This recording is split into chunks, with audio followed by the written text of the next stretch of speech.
Guys, good afternoon. Ipakita na ko ninyo ang ice plant flower. Mag-bloom rin na siya kung masidlak ka na sa silang sa adlaw. Pagkahapon ani, maginahina na siya og close. Pag dili na siya maigo sa sunshine. So it's blooming really good right now. Siya dayon plus karong panahon na karong nga time, it's so windy.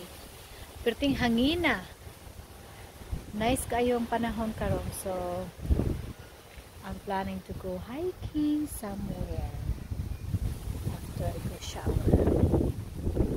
Siya ang ice plant. Mana ang view sa palibot.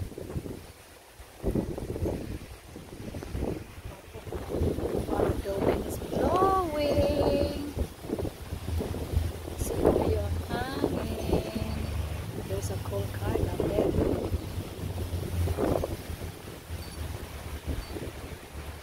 Siya ang ice plant. Kapag kayo siya sinaw o bulak, dugay kini siya mawala ang yung pagka-bloom. Takes like few months. Balik rin na siya ang bukhan. Have a good afternoon or evening, everyone. Take care. Bye.